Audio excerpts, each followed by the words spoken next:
When the Zamburu raiders launched their attack on Alomu, no one expected it.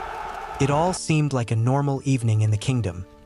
The soldiers who were stationed at the border walls were making jokes and laughing at their own sense of humor. One of the soldiers, Tenny, realized he needed to relieve himself, so he left the rest of the group and walked to the far edge of the wall for privacy. Just as he was about to ease himself, he looked out into the bushes that stretched far into the field just outside of Ilomu. In horror, he saw two eyes staring back at him in the bushes. Confused that his eyes were playing a trick on him, he hurriedly grabbed a firebrand from the wall bracket nearby and held it over his head. His worst fear had materialized right before his eyes. A man was hiding just at the foot of the wall. "We are under attack," he started screaming at once, but an arrow flew through the air and pierced his lungs in a deathly blow. He fell off the top of the wall and landed in the bush. However, his alarm had drawn the attention of his colleagues, who watched him fall. At once, they raised an alarm, letting everyone know they were under attack and that raiders were sneaking up on them. Alomu soldiers immediately went into formation, ready to fight off the attackers, but the Zamburu raiders were already too close. They had snuck in through the bushes, and now they were resting ladders against the walls. As the raiders climbed up the ladders, soldiers on the wall rained down arrows on them, causing their bodies to drop off and land on the ground. But the raiders were relentless. For every one that fell, more kept getting on the ladders, hoping to be the ones to breach the wall. As more soldiers came to the wall, they brought in more weapons. More and more ladders were placed against the wall, and soon the soldiers were overwhelmed. Eventually, the raiders had managed to climb onto the wall. The soldiers tossed their arrows aside, pulled out their swords, and a fierce battle began on the wall. More and more raiders climbed on, outnumbering the soldiers massively. Each soldier was forced to deal with at least 5 raiders at the same time. None of them were skilled enough to handle that. That was how they were forced backward, giving more ground to the attackers. Some of them were thrown over the wall right into the attacking force. Others fell to the swords and knives of the raiders. Peiko, the general in charge of wall security, realized that they were losing, so he sent a soldier to inform the king and call for backup. At once, the soldier jumped on a horse and rode as fast as he could into the kingdom. Meanwhile, Peiko organized soldiers, spreading them out so they would be able to hold on for as long as possible. The raiders kept climbing on, Ilomu soldiers kept pushing them backward, away from the gate, which was their main target. Peiko, armed with 2 swords, fought back. He swung his blades left and right, slicing raiders with every stroke. He stepped away as he dodged a deadly swipe from a raider. He then used one of his swords to block another attack. His free sword plunged into the man's stomach, ending him at once. Even as the man fell, 2 more took his place, but Peiko fought them as well. He didn't stop until his swords were buried inside them. He was suddenly kicked from behind. He turned, ready to fight the raider. He tried to attack, but more raiders attacked him from both sides. And then, another came up from behind him. He was fighting off 4 men at once. He was backed into a corner. His swords were knocked out of his hands, and one of the men gave him a powerful kick to the face. Peiko's head slammed against the wall, and he fell to the ground, unable to get up again. The raiders pressed on as they hurriedly rushed towards the gate, happy that their attack was working. They knew that if they managed to open the gates, then the battle was already won. They jumped off the wall. One of the raiders gleefully ran to the gate and pulled up the heavy plank used to secure it, and then grabbed the lever to open it. Just as he was about to pull it down, there was a heavy gust of wind that swept through the area, kicking dust into the air. Before he could make a sound, the raider felt an iron grip on the back of his neck. Then he was flying through the air and smashed face first into the firm and sturdy gate. The blow was so powerful that his neck broke upon impact. He didn't get to see who took his life. As his body fell to the ground, Ada slowly stepped away from him and turned from the gate, backing it. She looked at the raiders and then at her own soldiers. Now that she was around, the atmosphere of the battle had changed. Everyone felt a surge of hope and a belief that they would survive the attack. Ada moved like a spirit. Nobody could see her when she was not standing still. One of the raiders raised his sword, trying to stick it into her chest, but before his hands went up completely, she had grabbed him by the front of his chest and thrown him down to the floor. He screamed in pain as his knee twisted, breaking at once. Ada didn't stop there. She pressed forward, fighting off the raiders who had almost opened up the gates. A spear was thrown at her. She didn't see it in time, and it went straight for her neck. But the tip of the spear simply bounced off her skin and struck the wall behind her. It didn't even leave a mark on her. With a sigh of anger, Ada grabbed the man closest to her by the front of his chest and threw him hard at the one who tossed the spear. The man spun through the air and crashed hard into the target. They both fell to the ground and rolled off the wall. Now, the raiders were the ones retreating, backing away as they were being pushed backward. Ada pressed forward.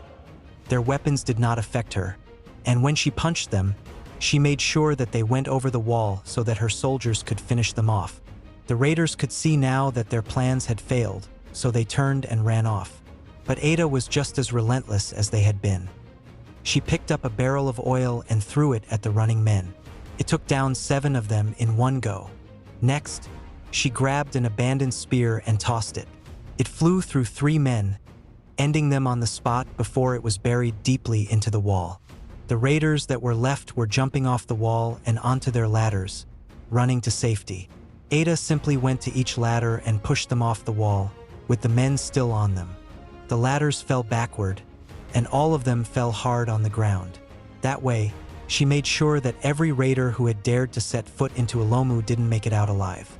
But there were still so many of them, the main army that would have taken over Ilomu if the raiders had succeeded in opening the gate. Now, seeing that their plans had failed, they were retreating, pulling away from the heavily fortified fortress of Ilomu. Ada stood on the wall watching them flee. Then, she picked up a sword and leapt off the wall. When she landed, the ground cracked heavily under her feet, and in the next second, she was running towards the fleeing soldiers. None of them could see her. They could only see the large amount of dust she was raising as she ran towards them. She moved like a blur. Her sword sliced through the air like lightning. The first raider that she encountered was cut into 2. The next one lost his head in a clean cut. On and on she went, slicing them left and right. At the top of the field, a man sat on a majestic horse. He was the High King Oru, and he led the raiders. He had built a reputation for conquering other kingdoms, which was why he called himself the High King, because he was more than an ordinary king. And from his spot on the field, he looked down and watched as his men were dropping one after the other, in quick succession, falling to the almost invisible attacker. And even worse, the attacker was closing in on his position. He turned to General Lepo, his trusted advisor, and told him to throw the rocks. Lepo gave the order, and at once, the raiders closest to him set to work. They uncovered the trebuchet that they had with them. Then they picked up a very huge rock. It was so heavy that 5 men had to carry it, and even then it was still not easy. The rock was placed in the sling. Oil was poured over the rock, and then it was set on fire. A lever was pulled. The sling snapped backward, tossing the flaming rock high into the sky towards the walls of Ilomu. Ada was still fighting the raiders when she saw the rock fly overhead towards the wall. She immediately punched the man in front of her hard, so much that he flew into 2 of his colleagues and they fell to the ground, unable to get up again. Then, leaving the other raiders, she ran after the rock. She followed its path, predicting where it would land. Soldiers who were on the wall saw it coming towards them. Another alarm was asking everyone to be ready for the crash. But as the ball of fire closed in on the wall, Ada overtook it, climbed up the wall, and leapt into the air, putting herself in the path of the flaming rock. The rock slammed into her as she caught it in her hands. She then fell to the ground with so much force that the earth shook underneath her and cracks appeared under her feet. Across the field, as more of the raiders made it to safety, High King Oru and General Lepo stared in shock as they watched her catch the flaming rock out of the air. She then lifted it, pulling it as far as she could. Then she threw it back at them.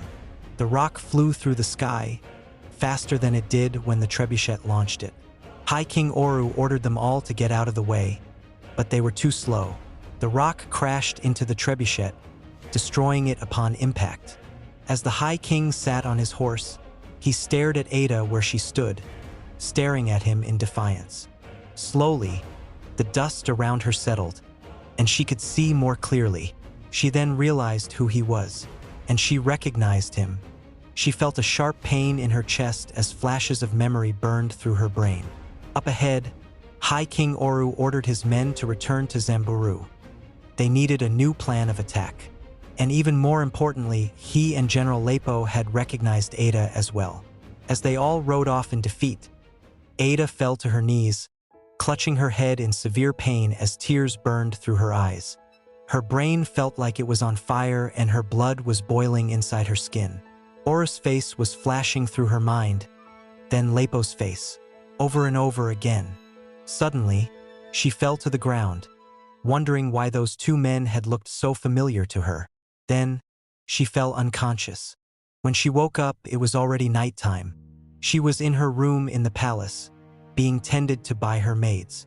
But once she was awake, she assured the maids that she felt perfectly fine.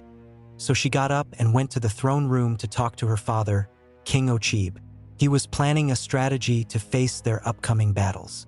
All of them knew of High King Oru's conquest, and they knew that it was only a matter of time before he returned to finish what he had started. He was a formidable opponent because everywhere he went, he conquered the kingdoms and turned their soldiers into his raiders. There was even a rumor that he was being favored by the god of war because Oru had made a sacrifice to him, which was what guaranteed him victory. And in return, Oru had to keep fighting wars to keep the god happy with him.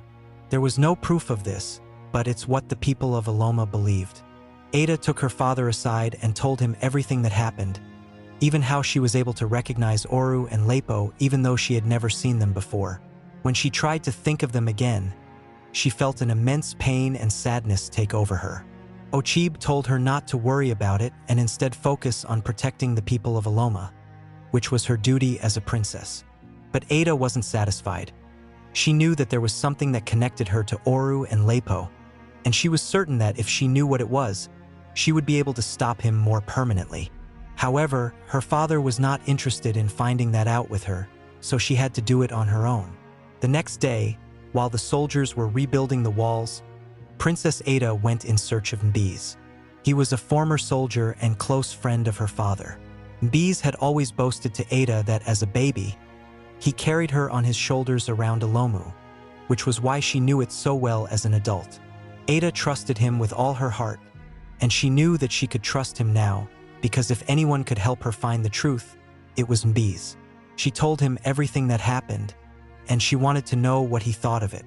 As they spoke, Mbize reminded her that there was only one period of her life that she couldn't remember clearly. This was a period of 6 to 9 months, which were during her teenage years. Ada had always found it weird that she could remember everything before and after those periods with clarity, but during that time frame itself, she always drew a blank. This was important for her because it was the period that her life changed. She stopped being like other children, not because her father was the king, but because of what she could do. Slowly, as she talked with Mbize, Ada began to force herself to remember. In her early years, Ada was just like the other children in the kingdom of Alomu. Her parents urged her to carry herself with the dignity and honor that being a princess demanded, but she was too stubborn to listen. She snuck out of the palace to play with the other children. They swam in the lake and ran after each other in the bushes, screaming at the top of their voices. Ada was a happy child, and it was easy to see that. But that happiness was about to be cut short in a way that no one could ever have been prepared for. That fateful day, Ada snuck out of the palace as usual. She and her friends had plans to go swimming at the lake. But she had gone there a bit early because if she waited any longer, her mother would have seen her leave and tried to stop her. So, she left the palace the second that she could. When she got to the lake, there was no one else there. It was quiet and peaceful. All she could hear was the water and the cool breeze. She moved closer, letting her toes dip into the cold water. Suddenly, from behind, her hands were pulled roughly and tied up before she could even make a sound. A bag was thrown over her head, blinding her instantly. Then, she was thrown over a man's shoulder. She tried to scream, but the more she breathed in, the heavier her eyelids became. There was poison on the bag, and it was making her feel sleepy. And without offering any resistance to the men abducting her, she passed out. When Ada opened her eyes, she was in a small hut. Her hands were still tied behind her, and she was sitting in a corner. There was only a small door in the hut, and it was without any windows, so it was very hot and stuffy. She tried to scream, but her mouth was tied with a cloth, silencing her. The place was very dark, and the silence was too much. She was terrified of the dark, afraid that there were monsters or animals that would come to get her. During the day, little sunlight managed to get through the thatched roof, allowing for very limited visibility. And this was how she realized that also there with her in the hut were skeletons of victims before her. This made her even more scared. She was alone for the first 2 days, seeing no one and remaining in the same position. Her arms and knees ached terribly until they became numb. It wasn't until the 3rd day that the small door swung open and someone stepped in. It was General Lepo. He was the one who had planned her kidnapping. He told her that he and his king had great plans for her, which was why she was now in their custody. That day, he fed her and gave her water to drink. He didn't loosen her binds, though. He didn't want to risk her escaping. When he eventually left the hut, Ada was left on her own for the next 3 days again, with no one to talk to, just the darkness and the skeletons, while her mind continued to make up various reasons Lepo could have kidnapped her. Meanwhile, back home in Alomu, everyone was losing their minds. They couldn't understand how the princess might have gone missing right in the middle of the kingdom. The very day she went missing was the day they started searching for her. When her friends had arrived at the lake and didn't find her, they thought that she was running late, and they chose to wait for her. But hours passed, and they realized that she wasn't coming. Together, they went to the palace to ask after her, and this inquiry led to the discovery of her disappearance. At once, King Ochib dispatched soldiers all over the kingdoms to search everywhere for his daughter. He appointed Mbiz, his general at the time, to lead the investigation. That period was one of the most tense ones in the history of Alomu. Soldiers barged into the homes of the citizens, scattering everything as they looked for Ada. More of them were sent out of the kingdom to search the bushes, fields, and neighboring kingdoms for her. Mbiz investigated her disappearance with everything that he had. He returned to the last place that she was supposed to be, which was the lake. And there, he saw where grasses had been trampled by adult feet, and he realized that it had been done by the kidnappers. This was what made it scary, that she had been picked up right in the middle of Alomu. Upon learning of this, Ochib became furious. The soldiers had allowed the kidnapper to come into the kingdom, do the dirty act, and leave with no consequence. He called every soldier who was on duty that day, demanding to know which of them was an accomplice, but nobody had an answer for him. He ended up throwing them all in prison. This was an unsettling development, and the members of his council tried to reason with him. They told him that he had to handle the matter better because the people of Alomu were relying on him. They told him to focus on being the king because that was more important. But King Ochib was not interested in that. His daughter was the most important person to him in the world, and he swore that he would not return to the throne if he didn't find her. Even his wife, the queen, had fallen sick because of Ada's disappearance. He and Mbiz organized some troops, and they left Alomu in search of Ada. They went from kingdom to kingdom, following their investigations, but there was no clue at all. It was as if she had simply vanished off the face of the earth. Every time he thought that he had gotten a lead in the case, he ended up hitting a dead end. By the end of 2 weeks, the troops were tired. At that point, they had all accepted that she was dead and would never be found. But Ochib was persistent. He was certain that if he kept pushing, he would find her. He refused to accept that she was dead, but he was also willing to allow anyone tired to leave. Half of the troops returned to Ilomu while the other half stayed with him as they continued pushing forward but with no progress. Another 2 weeks passed, and by now, King Ochib had been outside Ilomu for more than a month, which was unheard of. No king had ever stayed away from the kingdom for such a long time. And even worse, the queen, who was still in the palace, was getting worse. Her sickness was not healing, and no matter what the palace traditional healers did, all she told them was that she needed her daughter. That was the only way she could recover fully. Things were getting worse, and Alomu needed their king back on the throne to put things in order. The council sent a small brigade of royal guards after the king. Their job was to bring him home by any means possible. So they got on the fastest horses in the kingdom and went after him.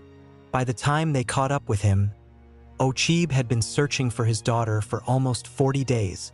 He had crossed at least 7 kingdoms and lost 12 soldiers in this endeavor. When the royal guards found them, Ochib was a mess. His beard was overgrown, and his royal attire was filthy because many times he preferred to walk on his feet. He had lost so much weight, and he looked like a shadow of himself. At first, he refused to return to Ilomu with the royal guards, but when they told him that his wife was critically ill and the kingdom was without a leader with him so far away, he reluctantly agreed and followed them back home. This was a defeat for him because then he believed that Ada was gone and he was never going to see her again. When they returned to Ilomu, he found his wife's condition, but coming home without Ada only made her sicker. Before the week ran out, the queen quietly passed away. Ochib almost lost his mind to grief. Within such a short time, he had lost both his daughter and wife. The entire kingdom of Ilomu was thrown into mourning. Royalty from other kingdoms came to pay their respect both for the late queen and the missing princess. After the queen's funeral, things only got worse for Ochib. He felt alone in the world. Even the presence of his right-hand man, Bees, wasn't enough to comfort him. Many times, he felt like abandoning his throne and riding away, but he always reminded himself that the people of the kingdom were relying on him to lead them. So he decided to live his life one day at a time, hoping that it would get easier for him to bear the loss. While everyone believed Ada was dead, she remained a captive in the small hut. She never came out into the sun. She wasn't allowed to even stand on her feet. The same way her hands and feet were bound when she was abducted was the same way they remained for all the months she remained imprisoned in the hut. Her mouth was always covered, and the only time it was removed was when she was fed. Nothing else was done to her. She was simply deprived of food and water, given these things only sparingly, days apart. By the 3rd month, she was so weak that she barely had the strength to keep her eyes open. That was when her captors decided to loosen the binds. They also opened the small door. Ada saw her opportunity. She got to her feet, pushing herself up with everything that she had. However, just as she got to her full height, her legs shook beneath her, and she fell back to the ground hard, striking her head on the floor, knocking her out at once. When she woke up again, it was already night, but she was still free, and the door was still open. She tried to get up once more, but just as before, her legs couldn't carry her weight, and she fell back to the ground. Staying in the same position for months and being starved of food and water had weakened her so much that even though she had the opportunity to escape, she just couldn't. And so, she remained in the hut, unable to do anything. A month later, General Lepo came into the hut. This time, he had lots of food for her. She couldn't eat well on her own, so she was fed. He also had a dress for her, which was better than what she was wearing. At the time, she was still wearing the same dress she had been abducted in. General Lepo had her bathed, and then the dress was worn over her. She was covered in perfume, and her face was made up so she looked beautiful. A crown was placed on her head. It was too big and it kept sliding down, but none of them cared. At this point, Ada was scared. She wondered if these men wanted to force her into a marriage with High King Oru. She was carried to the palace, and then from there a procession began. This was led by Oru himself, and Ada was surrounded by raiders who were armed to the teeth. At the time, she didn't know who Oru or Lepo were because this was her first time leaving the hut. But he had a chaotic and treacherous history. Oru had started as a soldier who fought for his kingdom, which was Zamburu. But he was dismissed after he was found to be using his status to intimidate and extort the people of the kingdom. He didn't like his dismissal, and he ended up turning against his kingdom. He became a bandit who robbed and harmed his own people. The first person who joined him was Lepo, another soldier who was dismissed. And slowly their numbers grew. When they were strong enough, he overthrew his own king and crowned himself King Oru. He made his people pay taxes to him, All the young men were drafted into his army of raiders, and anyone who refused his rule was sent to prison, where they were left indefinitely. But he wasn't satisfied with just that. He wanted more, so he decided to go to war with the neighboring kingdoms, and that marked the start of his conquest. Moving from kingdom to kingdom, taking over them and subjecting the people to heavy taxes while he drafted men to join his army. But now, those who refused to follow his orders were executed on the spot. This was how he became the High King, because he had many kingdoms under his command. With every battle he won, his army grew, but other powerful kingdoms were watching him. Powerful kingdoms like Ilomu, led by King Ochib. They recognized his growing power and were making plans to work together to defeat him. Oru didn't like this because he knew that if all the kingdoms came together against him, he would lose. So he decided to go extreme. In his quest for power, he decided to work with the gods directly. He consulted with his chief priest to figure out what he could do to gain enough power to defeat all the kingdoms that were coming against him. And the chief priest told him that he had to get the god of war on his side, and to do that, he needed to sacrifice a royal virgin. Not just any virgin, but one whose father was a king. Lepo took charge of the operation, and they successfully kidnapped Ada, and starving her was part of the process of preparing her for the ultimate sacrifice. During this period, Oru paused his attacks on kingdoms because he wanted the sacrifice to go smoothly. The chief priest got everything ready. It took months for the preparation to be complete, and that was the period that Ada was kept locked up in the hut. On the night of the sacrifice, she was dressed immaculately and carried to the back of the palace where everything was going to happen. There was an altar there, and she was laid on it. Her hands were bound to the slab with chains, and her legs were done the same. Her neck was also tied down to prevent her from moving her head about. The raiders all surrounded her, with High King Oru and Lepo being the closest to the altar. The chief priest came, ready to carry out the sacrifice. He prepared a concoction from the furs of a lion, the tears of a pregnant tigress, and the paws of a cheetah. He forced her to drink it. Later, he began to pray to the gods, making incisions on her body, on her arms, feet, and also her back. As he prayed more fervently, his voice became louder and louder, causing the altar to tremble violently. A bolt of lightning flew through the night sky, struck downward, and smashed into the altar, right on Ada's chest. The moment it happened, it was as if she was suddenly charged with life. Her tiredness left her body at once, and her blood was boiling, primed for action. Her heart was racing, almost as if it recognized that something had changed inside her. The chief priest picked up a knife, ready to finish the sacrifice. This was the most important part because he had only a little time to get it done after the lightning struck. He stood beside the altar and raised the knife high into the air. The blade pointed at her chest, the same spot where the lightning had struck her. He then brought it down hard. At that moment, Ada's eyes sprang open, and she pulled on the chains binding her to the slab. The chain cut easily as if it was made of straw. She raised her hand and the blade crashed into the back of her palm. It shattered at once. Her eyes widened in shock as she realized what had happened. She pulled her other hand free and also broke the chains on her feet and neck, freeing herself. The chief priest stared at her in shock. She punched him on his chest. The punch was so powerful that he flew through the air, crashed into other raiders before crashing through a palace wall. He would never get up again. Get her! The raiders attacked her, but their swords and blades were harmless. She dodged their blows, and she realized that she was faster than they were. She was seeing their attacks as if they were in slow motion, and that way she was able to dodge all of them. She punched one of them so hard that his neck twisted into an odd angle. Another raider snuck up on her from behind, grabbing her by the arms to restrain her, but she shoved him hard against the altar, breaking his spine immediately.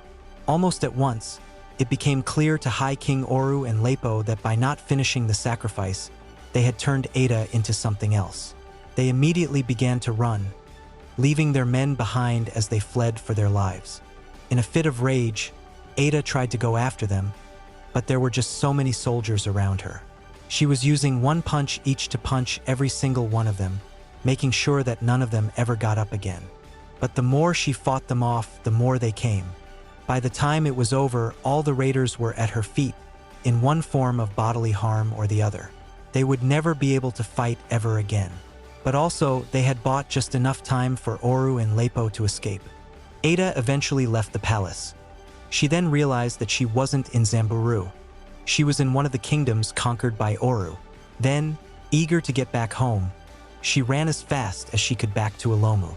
She got there within a day, a journey that would have taken over a week on the fastest horse.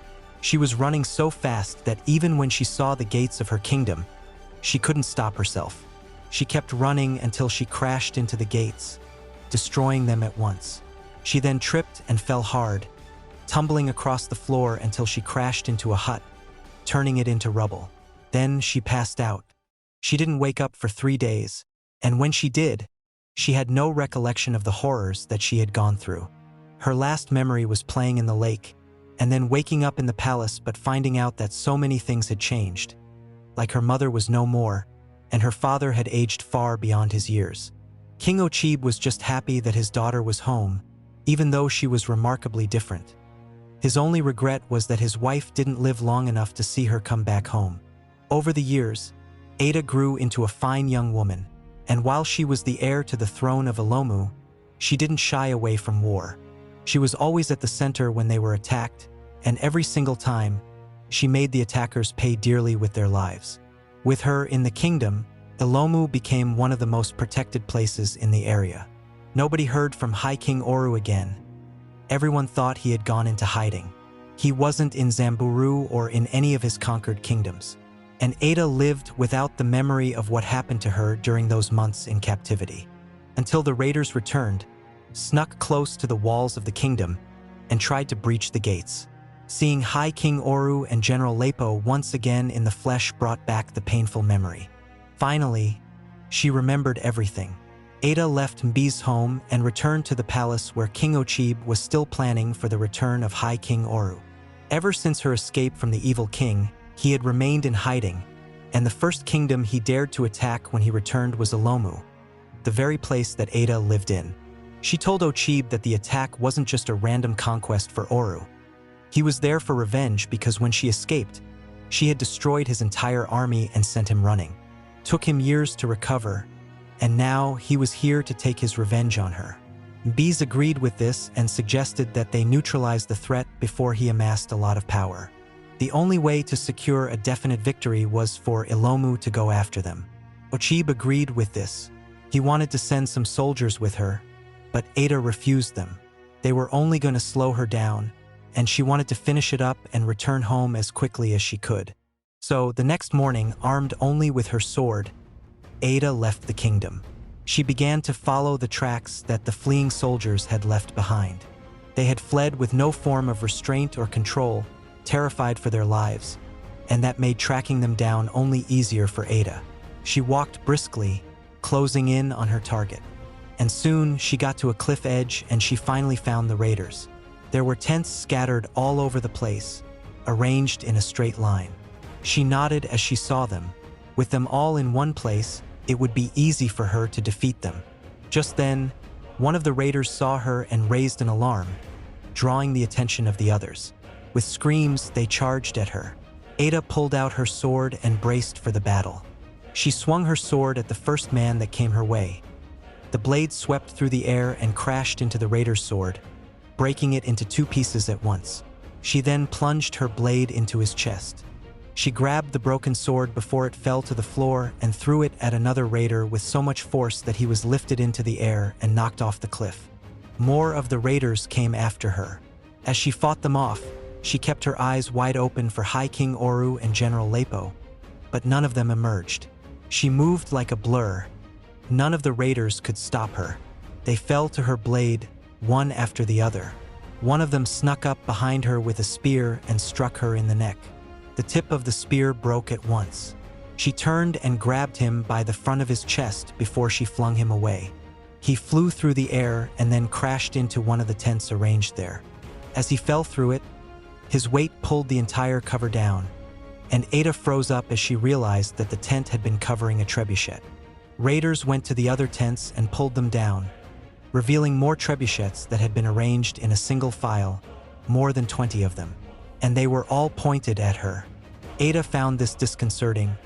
Oru had only used one trebuchet when he attacked, but he had more than 20 here.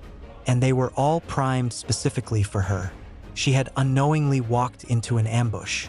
She walked to the closest raider and grabbed him by the neck, but the other raiders simply turned their trebuchet on her, loaded huge rocks on them, and released. With loud snaps, the rocks were hurled at her, flying through the air at top speed. She immediately released the man as she stepped out of the way of the first boulder, crashed into the ground, forming a crater at once.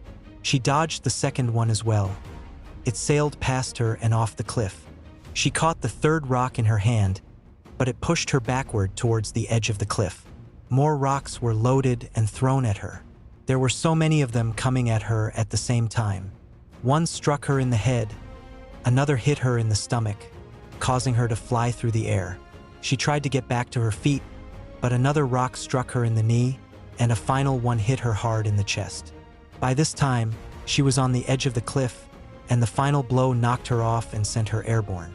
She fell through the air, the wind strong against her body as she slammed hard against the cliffside, breaking off chunks of rock in the process. Then, she crashed into the ground with so much force that she formed a large crater right there at the bottom of the cliff. More rocks were thrown down at her, burying her in the heap until she lost consciousness. 3 hours later, she woke up, but she was surrounded by rocks, pinned down. She knew that she couldn't afford to stay there for too long. Oru had planned this ambush perfectly. He knew that as long as she was in Alomu, he would never be able to conquer the kingdom. So he launched the first attack, which then made her come after him, leading to the ambush. Ada was certain that while she was away, Oru and Lepo must have launched another attack on her kingdom. Everyone there was in danger. With a scream of anger, Ada pushed through the rocks that had been on top of her. She punched them hard, breaking them apart at once. The heap fell apart, releasing her. Then, lowering herself to the ground, she jumped as high as she could. She pumped power into her legs, giving her more force off the ground. She landed on the wall of the cliff, then began to climb, steadily scaling through the rock-hard surface until she got to the top of the cliff once more. The raiders were still there. They thought that they had defeated her and were celebrating. So, they were not prepared at all when she attacked them. She went straight for their trebuchet and threw them all over the cliffs, destroying every single one of them.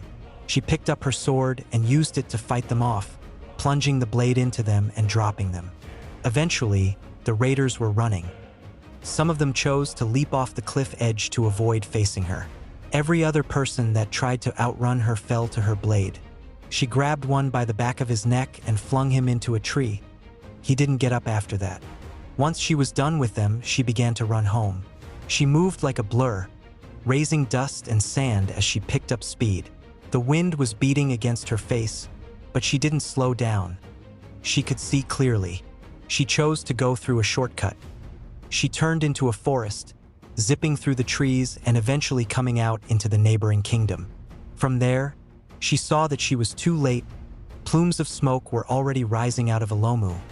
The gate was destroyed, and the walls were broken in several places. Oru had successfully breached Ilomu. When she got into the kingdom, the raiders were breaking into homes, dragging families out and attacking them. Ada flew into a rage to defend her people. She didn't even need a sword anymore. She grabbed one raider by the front of his shirt and threw him away as if he weighed nothing. He flew through the air and crashed into 3 other raiders. They all went down hard, and none of them stood up again. Ada hurried over to the next raider, whom she punched on his jaw with so much force that he was knocked out completely. As he fell, a raider tried to sneak up on her from behind, but she turned quickly and caught the man's sword in her fist. She bent it, and it broke into 2, as if it were made of broomsticks. She grabbed one of the pieces and stuck it in his neck. She then picked up the other shards of the sword and threw them into the other raiders around her. They all fell, never to get up again. Before her arrival, Ilomu was overrun, but now that she was here, she was tipping the scales in their favor. Word was spreading, and soldiers that had given up were getting motivated to keep fighting. Meanwhile, Ada was going on towards the palace.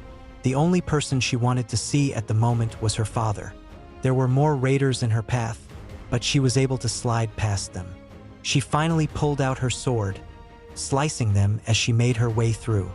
One of them plunged his sword into her chest, but the blade broke the moment that it touched her skin. She then slapped him across his cheek, so hard that his jaw was dislocated. He fell backward, clutching his mouth as he ran away. Ada was relentless. Anyone who stood in her path was taken down. Bodies of the raiders who dared to stop her were dropping like flies.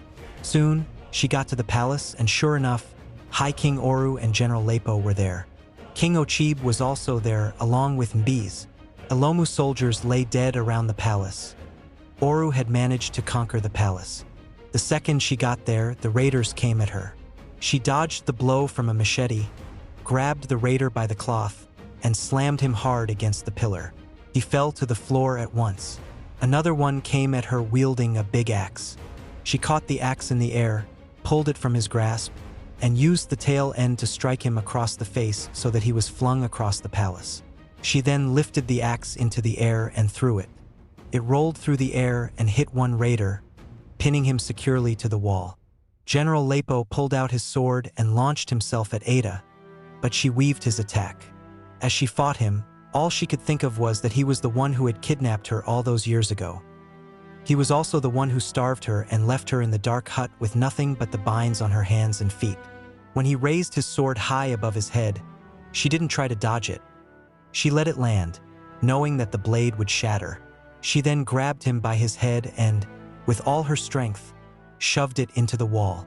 He fell to the ground, unable to get up again. As she turned away from Lepo, she paused as she saw something she would never have expected in her life.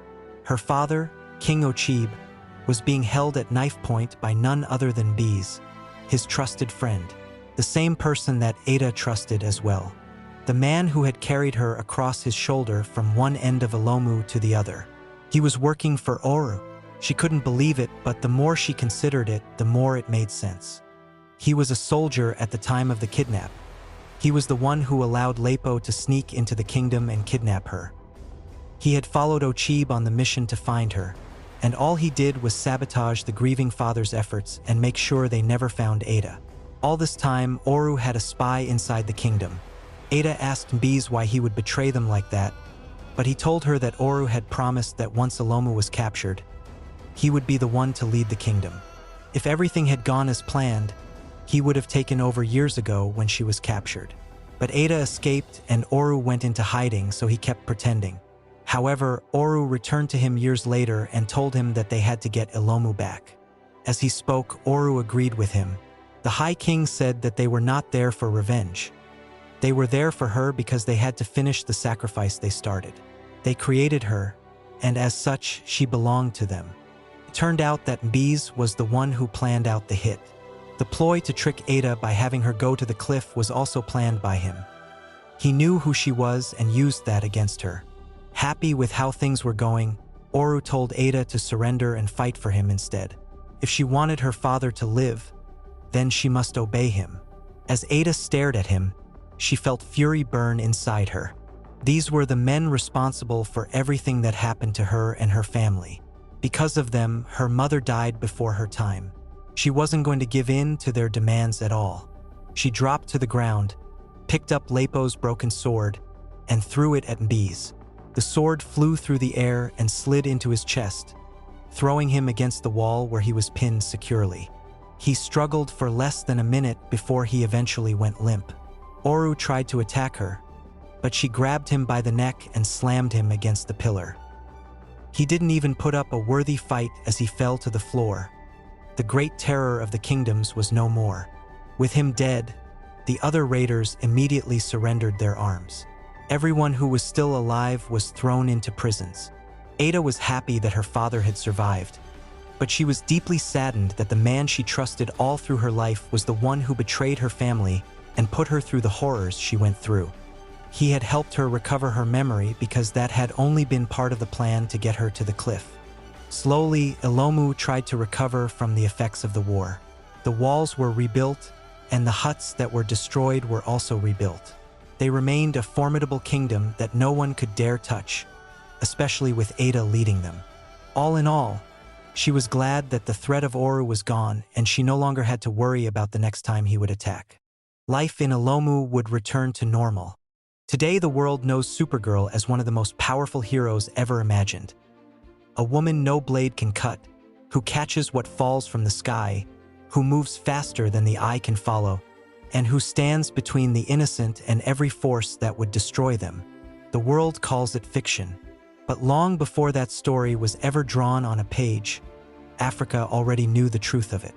The idea of a woman with skin that turns away steel, with strength that can hurl a boulder back at an army, with speed that outruns the fastest horse, is older than any comic book.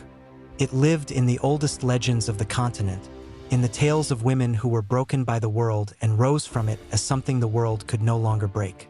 Ada was one of those legends, a princess stolen as a child, starved in the dark, prepared like an offering by wicked men who wanted to turn her into a weapon for their own conquest. They chained her to an altar and called down the power of the heavens to make her a thing they could own.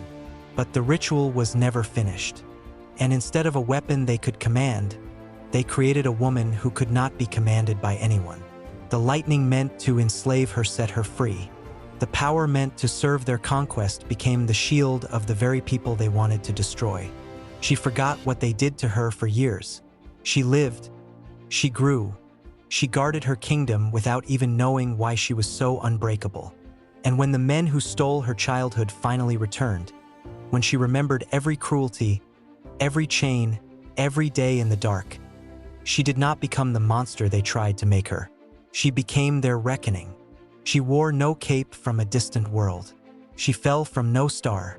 She was an African woman forged in the worst thing that ever happened to her. Stolen, starved, and left for dead, who turned all of that pain into the strength to protect everyone the wicked wanted to harm. The strongest woman who ever lived was never simply the invention of a comic book studio.